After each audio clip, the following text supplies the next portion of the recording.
How's it going, everyone? It is Draga. We're back with another chapter of Fairy Tale 100-Year Quest, chapter 115, The Man Loved by the Dragon Gods. The cover page for our chapter has Gajeel and Levy on it, which I can't tell if Levy is using Gajeel's hair as a pillow or if she's trying to make a mustache. If you absolutely love the relationship between Gajeel and Levy, this cover has probably got you absolutely excited. I will say it is very cute between the two, and Gajeel's just like, what the heck are you using my hair for? Like, that is not the purpose of my hair.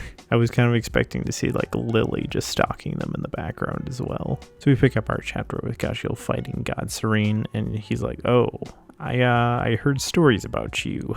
I totally forgot that like anytime he does like any bit of talking, he just does like weird dances to go along with it. I totally forgot about that. God Serena definitely is built different because he thinks Gajeel's a monster and he's not a human. And like Gajeel is just like, you can clearly see I'm a human, right? I will say he does have a point because he said previously the only thing he was fighting in that labyrinth was just stone monsters, and like he's the first human he ran across. Which I'm surprised he's not a little bit more mad, because he's like, oh, I'm Gajeel from Fairy Tale, and you know, I used to be on the Magic Council too. Like, I'm surprised he didn't freak out a little bit more. I mean, obviously what Fairy Tale did to him in Alvarez. And you get Gajeel basically explaining what happened with God Serena, you know, that he used to be a wizard saint and that he left and then he got killed by Acnologia, which inspires God Serena to do a little dance and say that he wasn't dead after all. Here's the explanation as to why he's still alive, because he said it was a pretty close call and that he dropped his guard and he almost died, but an alchemist guild happened to find him and then bring him back to, you know, their guild hall and save him. So he went to the northern continent, which they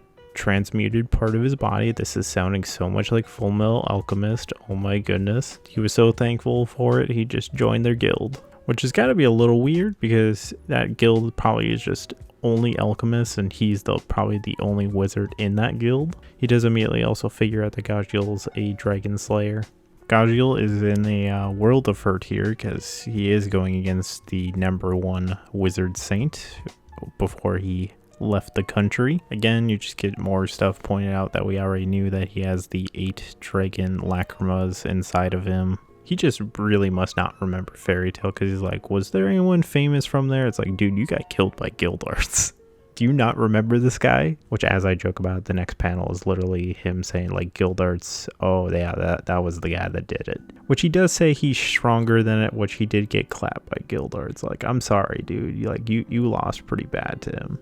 But Gajeel is absolutely psyching himself up, saying that he's Ishkar's best. Which, now that they're done introducing each other, now it's time to get to business and actually start fighting. And he wants Gajeel to move out of the way, and Gajeel's like not having it in the slightest, because it's his job to destroy the orbs, and God Serena wants one because his guild master told him to take it, and he's not going to let it go either. With Golden Owl here, they are really setting up members to fight in a 100-year quest, because, you know, basically Diablos is kind of probably over with. I mean, most of the members have been pretty defeated already, and you get these silhouettes of a bunch of Golden Owl members. With what God Serena does in this chapter to Gajeel, with him saying that the Golden Owl's master is something else, and the Signaro sisters, I probably pronounced that wrong, I'll have to look it up later, and that he says that he doesn't even hold a candle to them.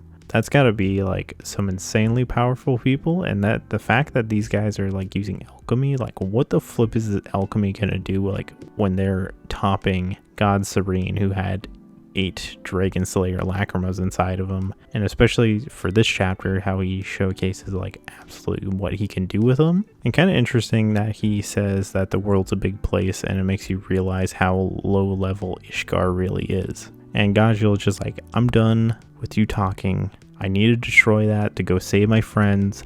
Let me destroy it and I'll be out of your way. I will say he gave him fair warning, because he's like, get out of my way. You know, I beat the 4 emperors of Ishkar, like no problemo. You really want to go up against me? And Gajeel's just like, those guys sucked. I can beat you single-handedly. So Gajeel starts charging at God Serena, and he does the Iron Dragon's sword, and God Serene counters with the Diamond Dragon's Stronghold Breaker, which that absolutely smashes back into Gajeel, and he's like, what the flip is going on?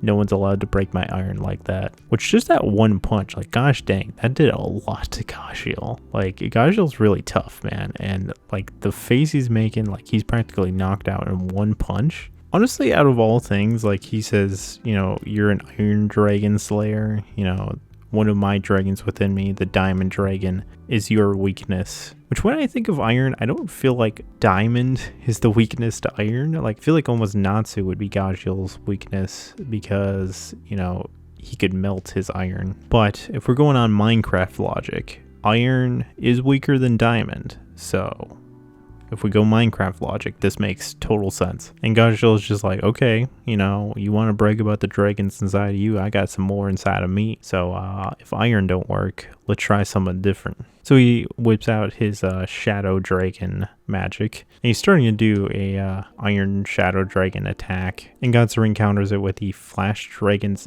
Augut's Heavens. You probably pronounced that wrong too, and that just absolutely shoots Gajeel out of his Shadow Dragon form, and he follows it up with the Gale Dragon's Flurrying Moonflowers, which that actually like looks a lot like Wendy's like Sky Dragon magic, which actually could be cool, like that she could potentially do this in the future, just like ideas, which that really beats up Gajeel, and he's like, oh crap, this guy is really strong. I don't remember if he ever fully revealed all of his magics. I know he said he had 8. God Serene is showing off what magics he actually has within him, and the magics he has within him are fire, water, wind, earth, thunder, stone, light, and darkness. Which, gosh, he is really full of himself, because he's like, you know, there was a time when I was called the man loved by dragons, and, you know, I love myself too. Because, you know, he talks about dragon gods, and, like, now that we actually have dragon gods in the story, like, Gajeel's just like, do you know that they actually exist? Like, you're preaching this stuff about dragon gods, and like there's real ones here. Like, there's actually one right here right now. Like, we have the moon dragon god and the earth dragon god in the building. He's going towards Gajeel, you know, about to finish him off. He's like, the man who's been abandoned by dragons. Do you got any last words? And we cut away from Gajeel and we go over to Silene, giving us the update on how many cores are left. And there's 21, and you know,